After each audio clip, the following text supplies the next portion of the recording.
Я буду делать пластины для ступени ядерного размагничивания нашего криостата. Это медные пластины, которые будут находиться в жидком гелии-3, и там тоже нужен хороший теплообмен, они будут покрыты спеченным серебряным порошком. Это немного отличается от того, что я делал до того. Особенности такие. Во-первых, собственно, сами пластины являются рабочим телом криостата ядерного размагничивания, поэтому это должна быть достаточно толстая медь, они должны занимать довольно большой объем, а порошка должно быть меньше. Во-вторых, они должны работать немножко в другом режиме, в разных режимах. Когда мы делаем предохлаждение гелий-3 нормальный, и там, соответственно, толстый слой порошка не очень нужен, потому что он в эти поры не так хорошо проникает. Они должны работать при более низкой температуре, когда гелий сверхтекучий, и еще при более низкой температуре в так называемом баллистическом режиме, когда тепло переносится отдельными квазичастицами, которые друг с другом не взаимодействуют. Вот здесь изображено поперечное сечение по ячейке, которое хочется делать. Это цилиндрическая ячейка диаметром 40 миллиметров. Пластины, они здесь нарисованы красным цветом, организованы в такие вот блоки, примерно сантиметр на сантиметр поперечного сечения. Пластины не слишком толстые, потому что все это находится в сильном магнитном поле, которое мы будем менять, и нам нужно уменьшить размер таких контуров, которые охватывают магнитный поток. Дальше, кроме того, тут сделаны такие скосы на пластинах, покрытые тоже порошком, как раз для баллистического режима, чтобы квазичастицы, прилетающие из объема гелия, не отражались от торца пластины, а попадали в спеченный порошок. И там как-нибудь поглощались.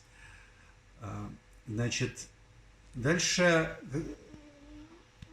какой материал мы хотим использовать? Вот у нас есть такая медь.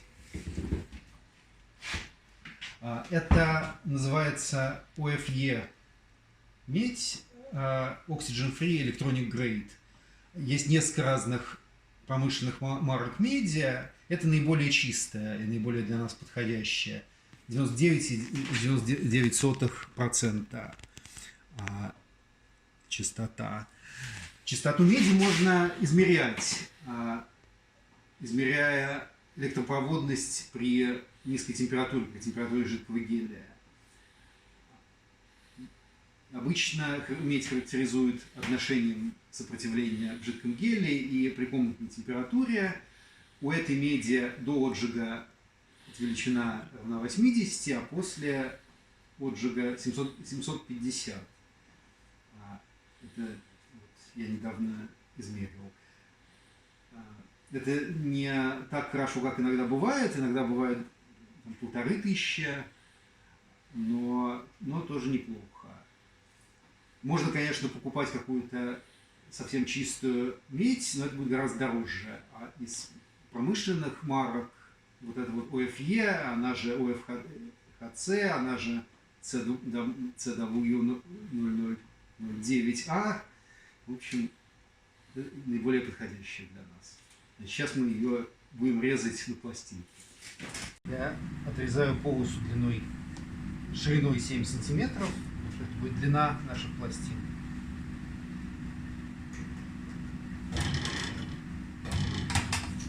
Так.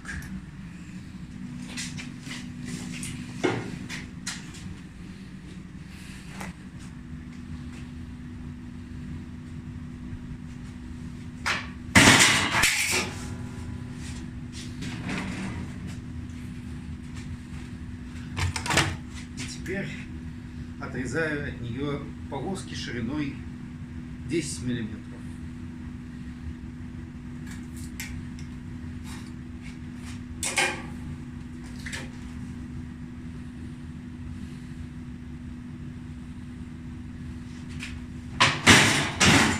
Вот мы нарезали пластинки 1 сантиметр на 7 сантиметров, 7 сантиметров и толщиной 1 миллиметр.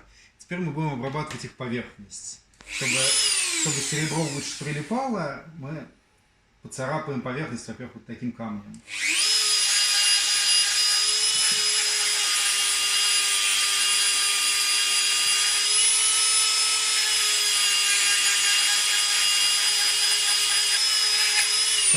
Теперь сделаем скос.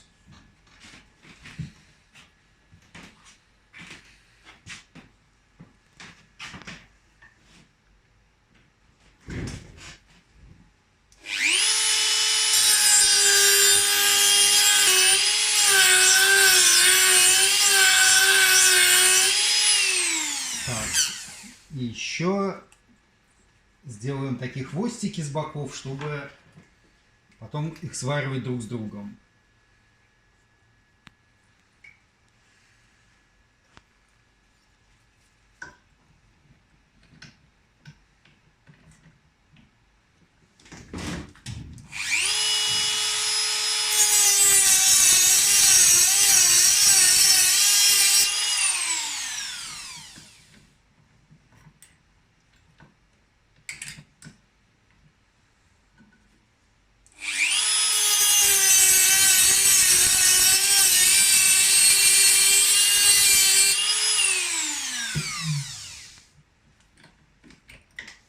Вот такая вот пластинка, которую мы будем отжигать и потом на нее напекать серебряный порошок. Вот есть такие сделали таких пластинок много, 50 штук.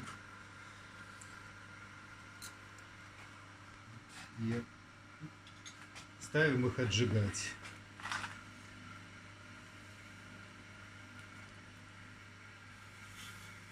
Вот настройки печки. Значит, 400 градусов в час нагрев до 900 градусов и стоять 24 часа. И дальше 400 градусов в час охлаждаться до 20 градусов. Все.